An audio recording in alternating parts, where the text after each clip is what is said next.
आप सभी का अभिवादन। हम महाकवि कालिदास प्रणीत अभिज्ञान शाकुंतलम नाटक का अध्ययन कर रहे हैं। द्वितीय अंक के 5 श्लोकों का अध्ययन कर चुके हैं और अब उसके आगे का भाग प्रारंभ करते हैं। राजा दुष्यंत शकुंतला विषयक आसक्ति के कारण और विदूषक के द्वारा ऐसा मंतव्य प्रकट किए जाने के कारण मृगया से उपरत हो रहे हैं, मृगया के लिए नहीं जाना चाहते हैं। तो इससे संबंधित आदेश देने के लिए सेनापति को बुलाया जाता है और सेनापति स्वामी के चित्त की वृत्ति का अनुसरण करते हुए मृगया के गुणों का वर्णन कर रहे हैं। अब इसके आगे का भाग प्रारंभ करते हैं। विदूषक कह रहा है सरोषम क्रोध के साथ, अपेहिरे उत्साह हेतु, अरे उत्साह को उत्पन्न करने वाले, उत्साह के कारणभूत अपेहि दूर हटो। अत्र भवान प्रकृतिम आपन्न, अत्र भवान आदरणीय महाराज प्रकृतिम आपन्न अपनी प्रकृति को प्राप्त हो चुके हैं, अर्थात स्वाभाविक प्रवृत्ति पर आ गए हैं। त्वं तावद् अट्वीतो अट्वीम आहिंड्यमानो नरनासिका लोलुपस्य जीर्णऋक्षस्य कस्यापि मुखे पतिष्यति।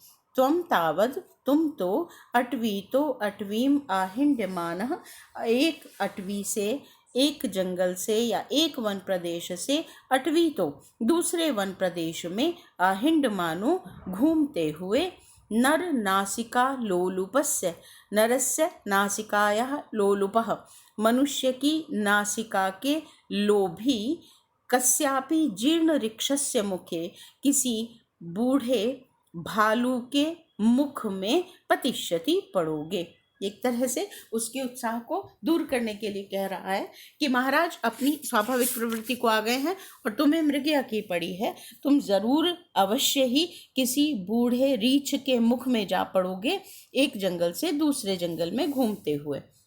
राजा भद्र सेनापति संबोधन है एक तरह से, भद्र यहाँ लगाकर आदर सूचक शब्दों का प्रयोग करते हुए। सेनापति आश्रम सन्निकृष्टे स्थिता स्मः, हम स्मः उत्तम पुरुष का बहुवचन का रूप है, तो हम यहाँ यद्यपि वयम कहा नहीं है, लेकिन स्मः जो क्रियापद है उससे हम कर्ता का ग्रहण कर लेते हैं। तो आश्रम सन्निकृष्टे स्थिता स्मः, हम आश्रम के निकट स्थित हैं। अतः ते वचो न अभिनंदामि, अतः इसलिए मैं ते वचो तुम्हारे वचनों का, न अभिनंदामि अभिनंदन नहीं करूँगा, तुम्हारे वचनों से सहमत नहीं हूँ। यहाँ पर भी देखिए अभिनंदामि उत्तम पुरुष एक वचन की क्रिया है, कर्ता का कथन नहीं किया गया है, मैं अहम नहीं कहा है, लेकिन फिर भी हम कर्ता का ग्रहण कर लेते हैं। यह सामान्य प्रक्रिया है भाषा की। अद्य तावत, तो आज तो, गाहन्ताम महिषा निपान सलिलं शृंगैर्मुहुस्ताडितं छायाबद्ध कदम्बकं मृगकुलं रोमन्थम अभ्यस्यतु। विश्रब्धं क्रियतां वराहपतिभिर्मुस्ताक्षतिः पल्वले विश्रामं लभताम इदं च शिथिलजाबन्धम अस्मद्धनुः। क्या कहते हैं महाराज दुष्यंत कि आज तो, अद्यतावद आज तो, महिषा जो महिष हैं, भैंसे हैं, वे श्रृंगई अपने सींगों के द्वारा, मुहुस्ताड़ितम मुह पुनः पुनः ताड़ित किए गए, प्रताड़ित किए गए, पीटे गए अथवा आलोढ़न विलोढ़न किए गए, निपान सलिलम, निपान सरोवरों के, सलिलम जल में, गाहनताम अवगाहन करें। महिषा भैंसे, जंगली भैंसे, श्रृंगई अपने सींगों के द्वारा, मुहुस्ताड़ितम पुनः पुनः प्रताड़ित या आलोढ़ित विलोढ़ित किए गए, निपान सलिलम निपान के जल में, सरोवरों के जल में, जलाशयों के जल को, गाहनताम अवगाहन करें, जल में अवगाहन करें अथवा जल को गाहनताम आलोढ़ित करें। और छायाबद्ध कदम्बकम, छाया में बद्ध कदम्बकम, कदम्बक समूह, और समूह को बद्ध करके अर्थात छाया में समूह बनाए हुए, मंडली बनाए हुए, मृगकुलम, मृगों का कुल, मृगों का समूह, हिरणों का समूह, रोमंथम अभ्यस्यतु, रोमंथ क्रिया का अभ्यस्यतु अभ्यास करे। रोमंथ क्रिया कहते हैं जुगाली करने को, जो पशुगण एक साथ अपने भोजन को इकट्ठा ग्रहण कर लेते हैं और फिर धीरे धीरे उस भोजन को पुनः अपने मुख में लाकर भली भांति चबाकर पुनः उसका भक्षण करते हैं, तो यह जुगाली करने की क्रिया कहलाती है। और इसी से मुहावरा बन गया है शब्दों की जुगाली करना अथवा विचारों की जुगाली करना, अर्थात धीरे धीरे अपने अंदर के जो शब्द हैं या विचार हैं उनको पुनः पुनः अपने मस्तिष्क में लाकर पुनः पुनः उन पर चिंतन करना, इस तरह की जो प्रक्रिया है उसे जुगाली करना कहते हैं। तो जुगाली मतलब मुहावरा बन जाता है। वह जुगाली मूलतः पशुओं की क्रिया है जिसे कहते हैं पुनः पुनः चर्वणा करना, अपने अंदर से भोजन को बाहर निकालना थोड़ी मात्रा में और फिर उसको अच्छे से चबाकर पुनः उसको अपने उदर में रख लेना, यह जुगाली की क्रिया कहलाती है। तो रोमंथ है जुगाली की क्रिया। तो क्या कह रहे हैं राजा कि छायाबद्ध कदम्बकम, छाया में समूह बनाकर मृगकुलम, हिरणों का समूह, रोमंथम अभ्यस्यतु, रोमंथ क्रिया का अर्थात जुगाली की क्रिया का अभ्यस्यतु अभ्यास करे। और वराहपति भी, वराह सुअर, तो वराहपति भी सुअरों के स्वामियों के द्वारा विश्रब्धम विश्वस्त होकर, निश्चिंत भाव से अथवा निर्भय होकर, पलवले, पलवल कहते हैं छोटे छोटे जलाशयों को, तो शुद्ध क्षुद्र जलाशयों में मुस्ताक्षति ही, मुस्ताक्षति मोथा को क्षति उखाड़ने की क्रिया को क्रियताम किया जाए। वराहपति भी वराहपतियों के द्वारा, सुअरों के स्वामी के द्वारा, पलवले छोटे छोटे जलाशयों में, विश्रब्धम विश्वास पूर्वक अर्थात निर्भय होकर निश्चिंतता के साथ, मुस्ताह क्षति क्रियताम मोथा को क्षति उखाड़ने का की क्रिया क्रियताम की जाए। अर्थात जो सुअरों के बड़े बड़े शूकर समूह होते हैं उनका जो स्वामी है या बड़े बड़े जो शूकर हैं उनकी बहुत प्रिय क्रिया है कि वे कीचड़ में घुस जाते हैं और उसमें से मोथा, एक वनस्पति कह सकते हैं हम, जलाशयी वनस्पति, उसको उखाड़ते हैं।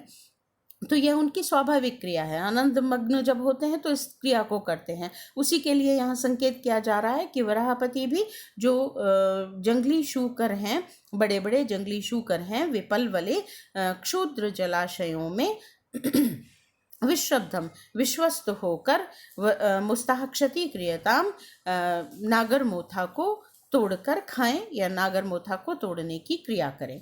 और शिथिल जा बंधम, शिथिल हो गया है प्रत्यंचा का बंधन जिस पर से, शिथिल जा बंधम जिसमें प्रत्यंचा का बंधन शिथिल कर दिया गया है, इदम अस्मद धनु, यह हमारा ऐसा यह धनु, धनुष भी विश्रामम लभताम, विश्राम को प्राप्त करे। शिथिल जा बंधम, शिथिल प्रत्यंचा वाला, शिथिल प्रत्यंचा के बंधन वाला, इदम अस्मद धनु, यह हमारा धनुष भी विश्रामम लभताम, विश्राम को प्राप्त करे।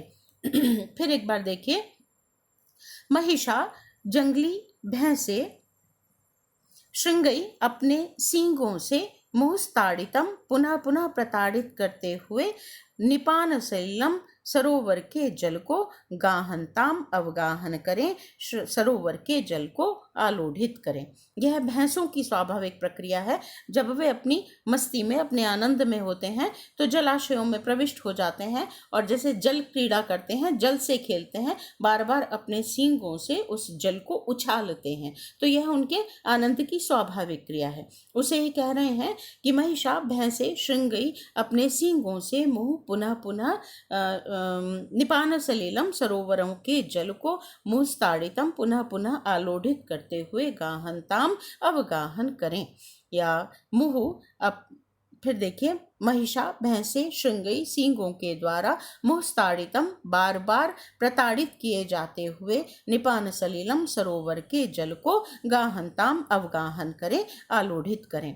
और छायाबद्ध कदम्बकम, यह हिरणों की स्वाभाविक प्रक्रिया है कि वे निश्चिंत भाव से समूह बनाकर बैठ जाते हैं और फिर आराम से बैठकर जुगाली करते हैं।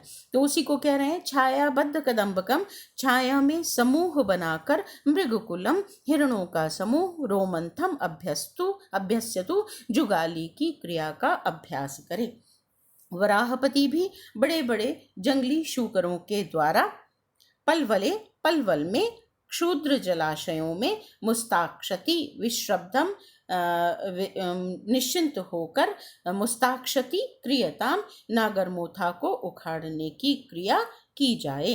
और शिथिल जा बंधम, शिथिल प्रत्यंचा के बंधन वाला, इदम अस्मद्धनु, हमारा यह धनुष भी, विश्रामम लभताम, विश्राम को प्राप्त करे। व्याकरण देखिए यहाँ, निपान सलिलम, निपानस्य सलिलम, सरोवर के जल को, निपानस्य तो यहाँ षष्ठी तत्पुरुष समास हो जाएगा और द्वितीय विभक्ति एक वचन का रूप बनेगा निपान सलिलम।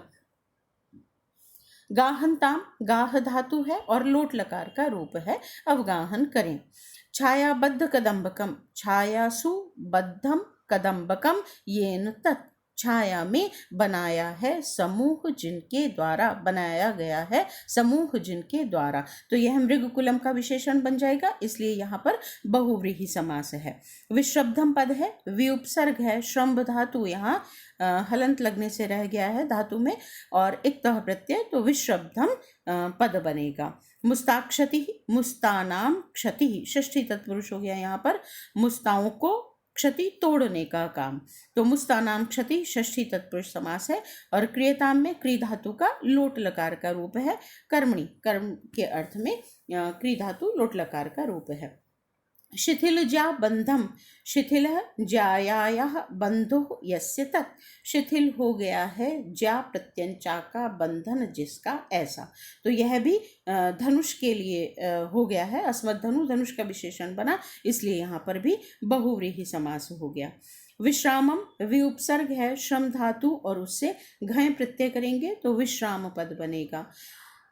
अलंकार यदि यहाँ देखें हम तो अतिशयोक्ति अलंकार कुछ आचार्यों के द्वारा कहा गया है, सभी टीकाकारों ने यहाँ स्वभावोक्ति अलंकार माना है, क्योंकि भैंसों की, सुअरों की और हिरणों की क्रियाओं का अत्यंत स्वाभाविक वर्णन है, इसलिए स्वभावोक्ति अलंकार है। और चौथी पंक्ति में च कहकर सबको एक साथ एकत्रित कर दिया गया है कि सुअर यह क्रिया करें, मृग यह क्रिया करें, भैंसे यह क्रिया करें और हमारा धनुष भी विश्राम करें, तो यहाँ च लगाकर सभी का संग्रहण किया गया है, इसलिए समुच्चय अलंकार हो गया। और अनुप्रास अलंकार है, लेकिन कुछ टीकाकारों के द्वारा यहाँ पर अतिशयोक्ति अलंकार भी माना गया है।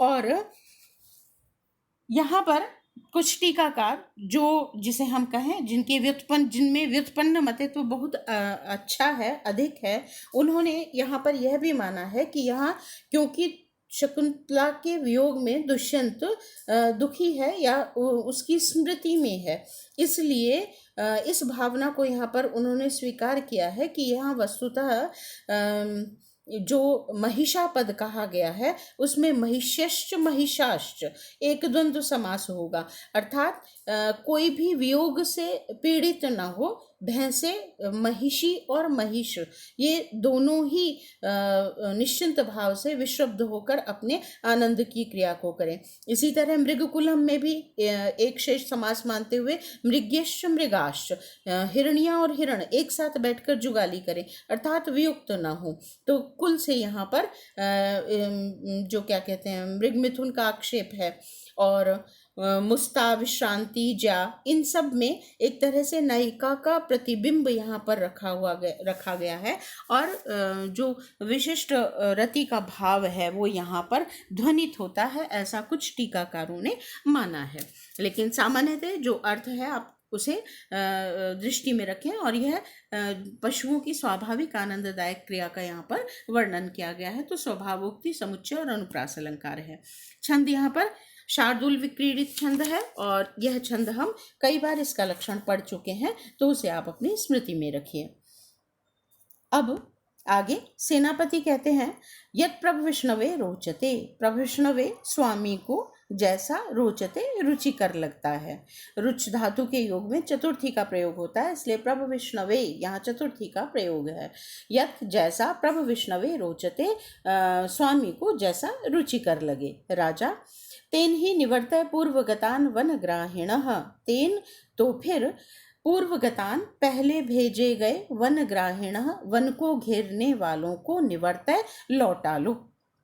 राजा मृगया के लिए जब जाता था तो उससे पहले सैनिकों का जो दल होता था वह बड़े बड़े नगाड़े और ध्वनि करने वाले जो बड़े बड़े यंत्र होते थे उनको लेकर जंगल में घुस जाते थे और जोर जोर से बजाते थे, जिससे पशु भयभीत हो जाते थे। और क्योंकि वे एक निश्चित क्षेत्र को घेर लेते थे चारों तरफ से और फिर ध्वनि करते थे, तो पशु जो होते थे वह भयभीत होकर उस घेरे के अंदर ही इधर उधर भागा करते थे, इकट्ठे हो जाते थे। तो ऐसे सैनिक वनग्राही सैनिक कहलाते थे। और फिर राजा मृगया के लिए आता था और उन भयभीत पशुओं का शिकार करता था या घिरे हुए पशुओं का शिकार करता था। तो इस प्रक्रिया को यहाँ पर कहा है कि पूर्वगतान वनग्राहिणा, वन को घेरने वाले जो पूर्ववर्ती सैनिक गए हुए हैं वन में, उन्हें निवर्तय वापस लौटा लो। यथा न में सैनिका, जिस प्रकार से मेरे सैनिक, यथा जैसे में सैनिका मेरे सैनिक, तपोवनम न उपरुंधन्ति, तपोवन को उपरोधित न करें, बाधित न करें, तथा निषेधव्यः, वैसे ही उन्हें निषिद्ध कर देना चाहिए, उन्हें निषिद्ध कर दो। मेरे सैनिकों को इस प्रकार से निषिद्ध कर दो कि वे तपोवन को न उपरुंधन्ति, तपोवन में किसी भी प्रकार का विघ्न अथवा उत्पाद अथवा बाधा को उत्पन्न न करें। पश्य देखो, संप्रधानेषु तपोधनेषु गूढ़ं हि दाहात्मकम् अस्ति तेजः, स्पर्शानुकूला इव सूर्यकांतास्तदन्य तेजो अभिभवात् वमन्ति। क्या कह रहे हैं राजा यहाँ पर कि संप्रधानेषु तपोधनेषु, शम ही है शांति, संयम ही है, संयम की है प्रधानता जिनमें, ऐसे तपोधनेषु, तप ही है धन जिनका, अर्थात तपस्वी, तो तपस्वियों में दाहात्मकम, अत्यधिक दग्ध कर देने वाला, जला देने वाला, गूढ़म तेजः अस्ति, गुप्त छिपा हुआ, तेजः अस्ति, तेज होता है, तेज विद्यमान रहता है। ही निश्चित रूप से, संप्रधानेषु, शम ही है प्रधान जिनमें या संयम प्रधान, तपोधनेषु तपस्वियों में, ही निश्चित रूप से, दाहात्मकम दग्ध कर देने वाला, जला देने वाला, गूढ़म तेजः अस्ति, गुप्त तेज छिपा हुआ रहता है या छिपा हुआ तेज विद्यमान रहता है। जैसे कि स्पर्शानुकूला इव, जैसे कि स्पर्शानुकूला, स्पर्श के लिए अनुकूल, सूर्यकांता, सूर्यकांता मणि या सूर्यकांत मणि, अन्य तेजो, अन्य के तेज से, अर्थात सूर्य के तेज से, अभिभवात तिरस्कृत होकर, वमंती प्रकट कर देती है, गुप्त तेज को अभिव्यक्त कर देती है। जैसे कि स्पर्शानुकूला सूर्यकांता, स्पर्श के अनुकूल, स्पर्श कर सकने योग्य सूर्यकांत मणि, अन्य तेज, अन्य के तेज से, अर्थात किसी अन्य प्रकाशमान पुंज के तेज से, अर्थात सूर्य के तेज से, अभिभवात, अभिभव होने के कारण या तिरस्कृत होने पर, वमंती प्रकट कर देती है। किसको प्रकट करती है? अपने तेज को वमंती प्रकट कर देती है। उसी प्रकार से संयम प्रधान जो ऋषिगण हैं वे शांत रहते हैं, संयमित रहते हैं, किंतु यदि कोई अन्य उनके एकांतवास में किसी भी प्रकार की बाधा उत्पन्न करता है तो वे उससे तिरस्कृत होते हुए मानो शाप आदि के रूप में अपने उस गुप्त तेज को वमंती प्रकट कर देते हैं, अभिव्यक्त कर देते हैं। क्या भाव है यहाँ पर कि सूर्यकांत मणि भी शांत है, शीतल है, और जो ऋषिगण हैं वे भी संयमित हैं, शीतल हैं, शांत प्रकृति के हैं। लेकिन ये दोनों ही अपने तिरस्कार को, अपने अपमान को सहन नहीं कर पाते हैं।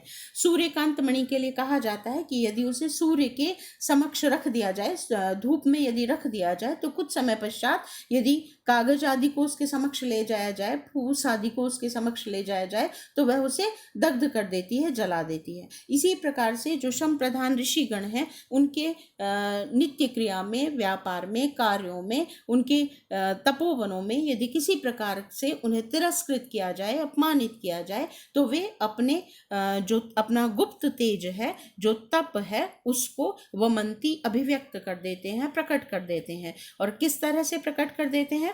शाप आदि के रूप में, अर्थात वे शाप आदि देते हुए अपने उस गुप्त तेज से जो भी बाधा डालने वाला है उसको दग्ध कर देते हैं, जला देते हैं। इस तरह का भाव यहाँ पर अभिव्यक्त किया गया है। तो ऋषियों की जो आध्यात्मिक शक्ति है और तपोबल है, उसकी यहाँ पर व्यंजना हुई है। और जो राजागण थे वे सदैव ही ऋषियों का सम्मान करते थे, यह भाव भी यहाँ पर अभिव्यक्त हो रहा है। एक बार फिर देखिए, शम प्रधानेषु, शम एव प्रधानम येषु तेषु, बहुव्रीहि समास हो जाएगा यहाँ पर, क्योंकि ये तपोधनेषु का विशेषण बनता है। तो शम प्रधानेषु, संयम की, शांति की है प्रधानता जिनमें, ऐसे तपोधनेषु, तपः एव धनः, धनम येषाम, तपस्या ही है धन जिनका, ऐसे तपस्वियों में ही निश्चित रूप से दाहात्मकम, दग्ध कर देने वाला, जला देने वाला, गूढ़म तेज अस्ति, गुप्त तेज समाहित रहता है, विद्यमान रहता है। जैसे कि स्पर्शानुकूला, स्पर्श में अनुकूल लगने वाली, सूर्यकांता, सूर्यकांत मणि, अन्य तेजो, अन्य के तेज से, सूर्य आदि के तेज से अभिभवात, तिरस्कृत होने पर, वमंती, उस गुप्त तेज को प्रकट कर देती है। व्याकरण देखिए यहाँ पर, शम प्रधानेषु, शम एव प्रधानम येषु तेषु, बहुव्रीहि समास हो गया यहाँ पर। शम की परिभाषा यदि हम देखें तो देखिए कहा गया है, श्रवणादि व्यतिरिक्त विषयेभ्यः मनसो निग्रह शमः, श्रवण आदि के अतिरिक्त विषयों के विषय में अपने मन को निग्रहित कर लेने वाले, अर्थात अन्य जितने भी विषय हैं, सांसारिक विषय हैं, उन सभी से अपने मन को हटा लेने की जिनमें क्षमता है, या हटा लेने का जो सामर्थ्य है, वह शम कहलाता है। गूढ़म पद है, गूढ़ धातु है और उससे एक तः प्रत्यय है, गूढ़म पद बनेगा। दाहात्मकम, दाह आत्मा यस्य तत्, दग्ध कर देने का स्वभाव है जिसका, तो दाहात्मकम तेज, तेज का विशेषण बना, बहुव्रीहि समास हो गया। दह पद है, उससे घाय प्रत्यय करेंगे, यत होने के कारण प्रथम वर्ण को दीर्घ हो जाएगा, वृद्धि हो जाएगी, तो दाह और आकार जुड़कर दाह पद बनेगा। स्पर्शानुकूला, स्पर्शस्य अनुकूलः, स्पर्श के अनुकूल, तो षष्ठी तत्पुरुष समास हो गया यहाँ पर। और स्पर्श से घाय प्रत्यय करेंगे, स्पर्श पद बनेगा। अन्य तेजो अभिभवात, अन्य के तेज से तिरस्कृत होकर, अन्यस्य तेजसा, षष्ठी तत्पुरुष हो गया यहाँ, अन्यस्य तेजसा अभिभवः, तेजसा ये तृतीया रूप है, और अभिभवः तस्मात्, इस कारण से, पंचमी विभक्ति हो गई, अभिभवात अर्थात पंचमी का रूप बन गया। तो अन्यस्य तेजसा अभिभवात, तेजः वमंती, अपने तेज को वमन कर देते हैं, बाहर निकाल देते हैं। अपमा यहाँ पर अलंकार देखें तो उपमा अलंकार का प्रयोग किया गया है, स्पर्शानुकूला इव, यहाँ पर उपमा अलंकार है। और टीकाकारों ने यहाँ इसे श्लेषोपमा कहा है। अन्य के तेज से तिरस्कृत होने पर सूर्य से ऊष्मा को प्राप्त करना, और जो ऋषिगण हैं उनके संदर्भ में अन्यों से तिरस्कृत होने पर, बाधित होने पर, श्लेषोपमा अलंकार का यहाँ पर प्रयोग कहा गया है। ऋषियों और सूर्यकांत मणि दोनों के संदर्भ में स्पर्शानुकूला पद का ग्रहण होगा। स्पर्श के अनुकूल होते हैं, व्यवहार करने योग्य होते हैं, या मणि स्पर्श के करने के लिए अनुकूल होती है, शीतल होती है। और दूसरे के तेज से अभिभव होने पर, पराभूत होने पर या तिरस्कृत होने पर, तो सूर्य इव कांता और साथ में ऋषियों के संदर्भ में बाधित होने पर। तो स्पर्शानुकूला में श्लेषोपमा अलंकार आचार्यों ने यहाँ पर माना है। जिस प्रकार सुख स्पर्श भी सूर्यकांत मणियां सूर्य की किरणों के संपर्क से आग उगलने लगती हैं, उसी प्रकार शांत स्वभाव तपस्वी जन भी अन्य राजा या व्यक्तियों के तेज से अपमानित होकर अपनी दैहिक शक्ति प्रकट कर देते हैं। इस आधार पर यहाँ पर दृष्टांत अलंकार भी कहा गया है। मूलतः उपमा, लेकिन टीकाकारों ने इसे श्लेषोपमा भी कहा है और इसे एक दृष्टांत बनाते हुए दृष्टांत अलंकार भी कहा है। और छंद है यहाँ पर उपेंद्र वज्रा। उपेंद्र वज्रा छंद है